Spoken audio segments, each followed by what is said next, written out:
And today, we are going to talk about SPIMS. SPIMS sa Pinas, ikaw ang ma'am at sir. Ayan.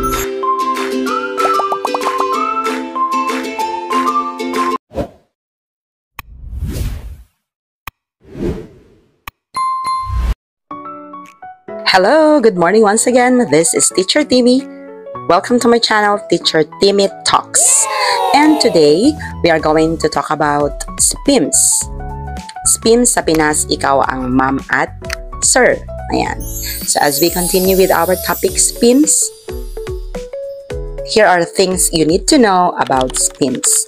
SPIMS or sa Pinas, ikaw ang ma'am at sir is a program of the government through the NRCO or the National Reintegration Center for OFWs ng DOLE, Department of Labor and Employment, in collaboration with OWA and POEA, also the Department of Education. This is for, SPIMS is for licensed professional teachers, mga ma'am at sir na nasa abroad at pagbalik sa Pilipinas, gustong makapasok sa Department of Education.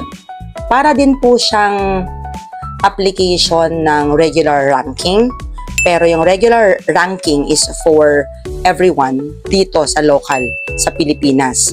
Tapos yung teacher applicant pupunta sa school kung saan niya gustong magtrabaho bilang guro, tapos doon siya magpapasa ng application, ng documents. But here, since this is a program for OFWs, everything is online. Yes po, online. So, i-email lang po yung mga documents, yung mga requirements. Nice. It's there in one of my videos. Please check my playlist, SPIMS, sa YouTube channel natin. Tapos, nandun po yung mga requirements para ma-prepare ninyo ang sarili ninyo if you plan to apply sa SPIMS before you come home to the Philippines for good sa mga teachers po. While you are abroad, pwede na po siyang applyan kasi it takes time to process. Mahaba-habang proseso po siya. And these are things that you need to know. Number one, meron yung isang teacher na nagtanong, meron ba siyang age limit?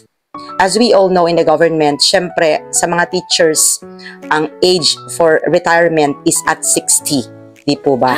So as long as si teacher na nasa abroad or kakauwi galing abroad ay wala pa namang 60, pwede po siyang mag-apply. Pwede lang po. So even at 40s, 50s, there's no problem with that. As long as you believe you can teach, you're a licensed professional teacher, you have teaching experience, pwede po mag-apply. Ayan. So, ito lang po yung dapat natin tandaan kasi mahaba-haba yung proseso. Tapos, ang concern ng mga iba, like, since 1 year or more than it may take months or more than a year to process. Paano naman pag natenga ka? Pag uwi mo ng Pilipinas, nag-apply ka, may confirmation ka na nakuha ka, ibibigyan ka nila ng item kasi mag-create po ng item. Again ha, mag-create. Hindi po tayo mga agaw ng item ng mga nakikiranking locally, pero mag-create po ang DepEd ng item for us. And since mag-create po ng item for us, madami po siyang dadaan ng proseso. Ayan. So, dahil mahaba ang kanyang iti-take na process, pwede po, sabi naman dito sa guidelines, while waiting, you may apply in any other job while nakauwi ka na sa Pilipinas, kung nakauwi ka na. Pero kung nasa abroad ka, you can finish your contract. It's okay. But please take note of the following. Number one, please do not select a school if you are not sure kung makakauwi ka, that you are not going to make it doon sa academic year na sinabi mo na darating ka. For instance, ako 2020 nag-apply. Kung hindi pala ako available by June 2021, kasi yun yung nakalagay na academic year. June 2021, dapat available ka. And kailangan masabi mo yung intention mo na tutuloy ka or hindi by February 2021. So, ganun po siya. Kunwari, 2025, nag-apply ka ngayon for next year, next academic year na po yung item, hindi na po aabot this year kasi po pasukan na next week. Ayan. So, pag nag-apply ka this year for the next academic year, ibig pong sabihin, kailangan by February 2026, nandun na po yung finality ng decision mo kung tutuloy ka ba o hindi. So, in the event po na hindi ka tutuloy, you have to inform. Kindly inform us, sabi niya, if you decided na hindi ka tutuloy para tatanggalin nila yung file mo doon sa mga qualified applicants na na-select. Siyempre, sayang naman po yung i-create nila na item kung hindi ka naman po pala darating at hindi mo pala kakayaning magturo. So, ngayon, sabi ko kanina while waiting, kasi 1 year to wait yan or more, po pwede ka magtrabaho. Ngayon, nagustuhan mo na yung trabaho mo na bago at ayaw mo na ulit magturo. Pwede naman, ipa-cancel mo po. Ipa-cancel mo po yung application mo kasi may isang nagtanong sa atin na ma'am na meron na po siyang item. Nagpunta na siya doon, nag-report. Pero napag-isipan niya na mas gugustuhin pa niyang mag-abroad ulit because of the salary. Kaya umalis siya without informing, without even canceling yung kanyang item kasi nabigyan na nag-grant na po siya ng item. So in the event na nag-grant ka na po ng item at umalis ka po, di pa nga sa atin kahit sa local employment, once na umalis ka na lang basta without resignation, without filing resignation and without clearance and all that, hindi ka dumaan sa proseso ng pag-alis mo, di ba awol yun? Di po ba? So that is sorry to say, but that's unethical and that's unprofessional. Di po ba? So, teachers are professionals. So, since binigyan ka po ng item, nag-create po sila ng item para sa'yo, dapat, with full responsibility, tanggapin po natin siya. Kasi in-applyan po natin yan in the first place. Di ba, ma'am at sir? Then, kapag kinancel mo na po yung inyong application or yung item, kasi nga, nakahanap ka na ng ibang work, or any reason, any personal reason, or whatever reasons you have, ipa-cancel mo po para tanggalin nila sa file nila. Kasi just imagine, nasa DepEd Central po yung item nyo, no? Then, ang dami din pong mga ibang applicants, ang dami pong bibigyan ng item, ang dami din mga SPIMS beneficiaries and all that. Ang dami rin nilang concerns. So, tayo po ang magkusa na, mag-take na ng initiative to cancel our application with them para po tanggalin na nila yung name natin dun sa list of qualified na SPIMS beneficiaries para mabigyan din ng chance yung iba. But, in the event na kinancel natin for any reason, please take note, there are no second chances. Yes po, wala na pong second chance kasi pagbalik nyo po, nakalagay lang dito, they will re-evaluate in case you qualify for the next batch of SPIMS beneficiaries. But, I'm telling you, ilang ulit dun sa email na banggit sa akin na once nag-decline ka na doon sa item na ibinigay sa'yo at na-providean ka na, nabigyan ka na ng slot, then ibig sabihin, wala ka na pong chance. Kaya it's either take it or leave it. But nonetheless, even if kinancel mo po yung appointment mo or item mo with SPIMS program, you can still go and apply locally through RQA or the regular ranking sa mga schools or divisions. O pwede po yun. So, pahirapan, dadaan tayo sa butas ng karayom. Sabi nga nila, kailangan mong pumunta dun sa school. Ang advantage lang kasi dito sa SPIMS program, that's why I'm pushing it sa mga OFWs, no, mga ma'am at sir. Ang kagandahan po nito, yung hassle na pabalik-balik ka to follow up, like physically, personally, face-to-face, and applying, like, Philippines, yung sistema natin, hindi ka lang dadaan sa iisang tao. Siyempre, may interview yan, panel yan, tapos may exam yan. Sa regular po yan, regular ranking.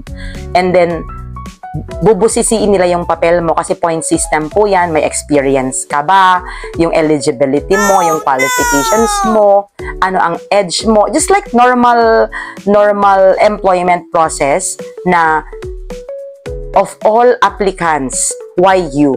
Bakit ikaw? 'Di ba? Kasi yon sa regular ranking versus SPIMS. Sa regular ranking, we are talking about one or few items. And we are talking about so many applicants. Just like in the school where I am working right now, one item equals 200 applicants. Yes po. And every single year, nagkakaroon ng regular ranking ng mga new applicants, mga new teachers. And just imagine yung competition. Sobra. Di po ba? At sobra. Lahat kayo mag-e-exam, lahat kayo ma-interview, lahat kayo magde-demo, all these things. Then, ano yung guarantee na mai-in ka? Whereas, doon sa SPIMS, si DepEd po ang magkikreate ng item mo. So, napaka-bless mo, napaka-palad mo na yung item ang mapoprovide para sa'yo. Hindi yung ikaw ang naghahanap ng item na nakikipag-compete ka sa ibang mga teachers, 'di ba? Yung mga mas bata, alam mo na, syempre galing tayo ng abroad, medyo may edad tayo, tapos medyo na-outdated na tayo dahil sa abroad tayo, iba naman yung sistema dito sa sistema doon, especially kung sa abroad hindi ka naman talaga nagturo, 'di ba? Ang experience mo hindi teaching, mahihirapan ka po na dumaan sa regular ranking. So, mas maganda, I am encouraging you mga ma'am at sir na kapag kayo po ay licensed professional teacher, mas maganda di hamak na mag-apply through SPIMS. Kasi po gobyerno mismo ang tutulong sa'yo. So, the NRCO, yung National Reintegration Center for OFWs, DOLE, yan po, DepEd. Sila ang magkikreate ng item. So, napakaganda. Di po ba? So, pero, pwede ka naman mag-apply sa ibang job while waiting para hindi naman matenga. Siyempre, alam mo na yung mga kaperahan natin, lalo kung nanay tayo, tatay tayo, pamilyado tayo, breadwinner tayo, kaya nga tayo nag-abroad, di ba, para kumita po. So, habang nag-aantay, wag po nating hayaan na nakatenga tayo at inaantay lang po natin yung item natin. Siyempre, kailangan natin kumayod. Pero, the moment po na nag-signify na po tayo ng intention natin, kailangan buo ang loob natin.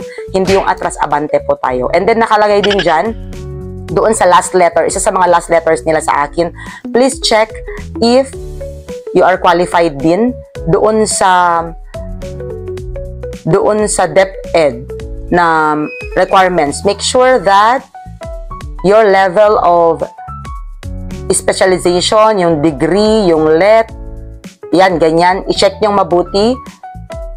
And so that we can inform DepEd and provide you with schools in line with your level of specialization. Ayan. Especially sa high school. Sa elementary, hindi naman. Kasi pag elementary, any major naman po yan, di ba?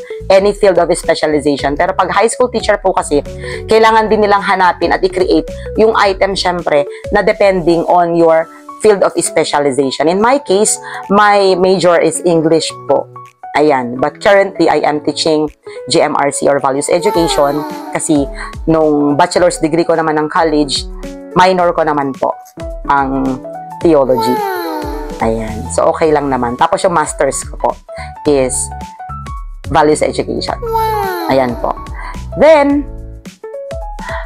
please check if you are qualified to teach on the schools provided by DepEd specialization. Yes, you can no longer change location and school after the school selection period ends.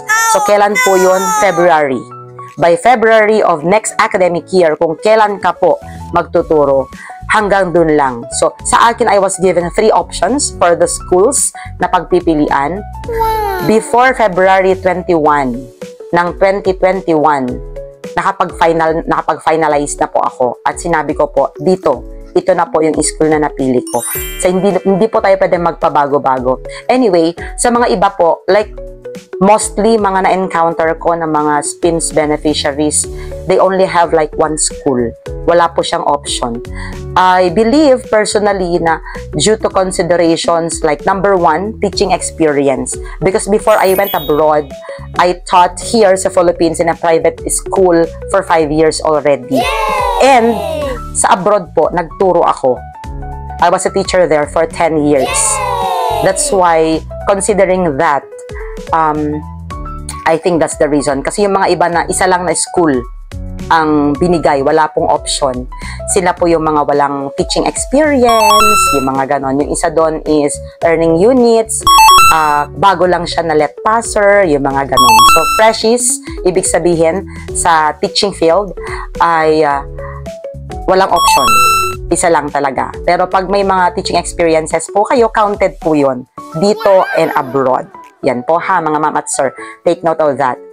And then, ibe-base po nila yung locality ng item ninyo doon sa address ninyo, syempre. Kasi syempre, localized pa din tayo. Like sa akin, ako kasi ang naglagay na kung pipili ako ng lugar, syempre, I live sa outskirt ng city, pero sinabi ko talaga doon sa letter ko, nung tinanong ako saan mo gustong ma-deploy, sabi ko talaga doon sa city. Kasi nasa outskirt lang ako. So, around 5 minutes, 10 minutes lang na travel. So, it's okay po. Then, after selecting a school, DepEd will include you in the teaching items to be requested for that year, for the next academic year, and will send you an endorsement letter once the item creation has been approved by the Department of Budget and Management. Ayan, DBM. So, endorsement letter po to be provided by the DepEd Central Office. Yun na po, ibibigay po sa inyo at yun po yung idadalihin ninyo sa school kung saan po kayo madedeploy. So, kailangan syempre si DBM. Bakit? Siya pong papasahod sa atin. Diba? So, siya po ang gagawa ng payroll natin para ma-endorse tayo. Kaya yung tanong ni ma'am na inaabot ng 3 months bago magkasahod ang SPIMS, hindi po totoo yun. Kasi doon pa lang po sa creation ng item, dumadaan na po yung ating papel sa DBM. Yes! Kaya, pagdating natin sa school, kung saan po tayo de-deploy, kasama na po tayo sa payroll. Yun po ang good news, mga ma'am. Ibig sabihin, on the first month itself, may sahod na po tayo. Yes po. Number 6, please also be reminded that declining or failing to get the item provided by the program due to personal reasons or whatever reasons, you will no longer qualify to avail the SPIMS program. Ayan, sinabi ko na sa inyo kanina. However, you can still apply to DepEd through the regular process. Ayan po ha, maliwanag po. Nasa number 6 po siya na important reminders. Naka-all caps pa po yan sa email natin. Ayan. At nakalagay po dyan, your estimated start date, work, once you successfully selected as school, will be by the next school year. At sa akin po, in this case, nakalagay po talaga 2021 to 2022 kasi 2020 po ako nag-apply, and open and close parenthesis is still subject to change.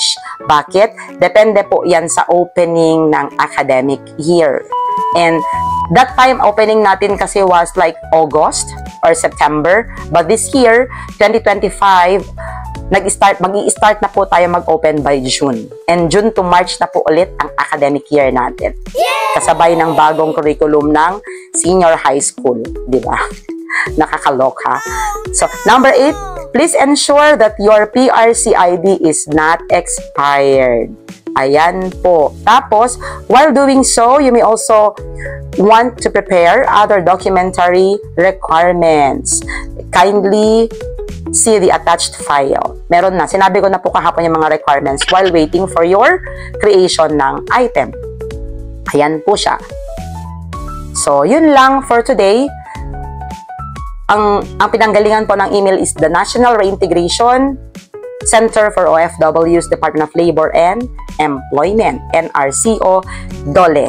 Ayan. Because SPIMS or sa Pinas, ikaw ang ma'am at sir, collaboration among government agencies, DOLE, POEA, OWA, Department of Education, DBM, those things. Ngayon, DMW, of course. Diba? Department of Migrant Workers. Ayan. So, yun lang po. Sa lahat po ng mga nagbabalak mag-apply sa SPIMS, good luck mga ma'am at sir. God bless. At sana'y pala rin po kayo para pagbalik ng Pilipinas, meron po tayong siguradong trabahong papasukan.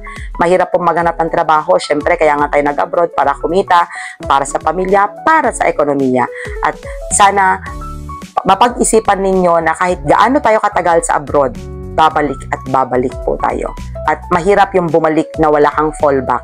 Mas maganda po yung, yes, incomparable yung sahod na kinikita. Nandun din ako nun sa point na yon. Kaya nga, it took me 2 years to think about it, na iniisip ko parang doble, triple ang sahod sa abroad compared sa mga guro sa Pilipinas.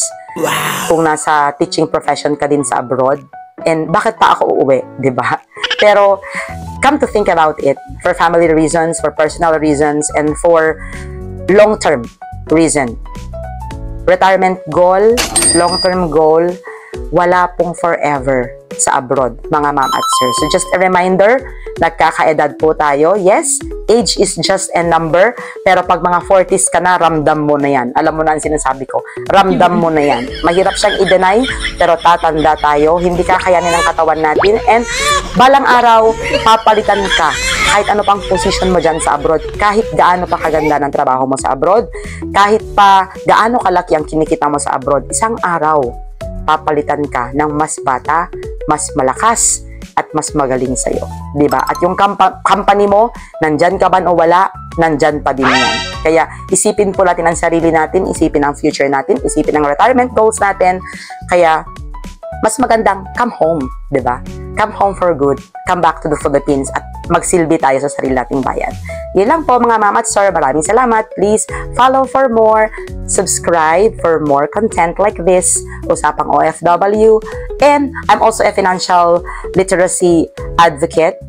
In many of my videos, I'm also talking about financial literacy. Bakit mahalaga ang financial literacy, especially sa mga OFWs at kapamilya ng OFWs? Siyempre, usapang pera, ayan, wow. And other things. Real estate also, I will also talk about real estate. In some of my videos, I'm also talking about real estate investment. Ayan po. Bakit pinakamaganda pa rin mag-invest sa real estate compared sa other na pinagkakagastusan natin? So, yun lang po for now. Please subscribe. This is Teacher Timmy for Teacher Timmy Talks. Have a nice day!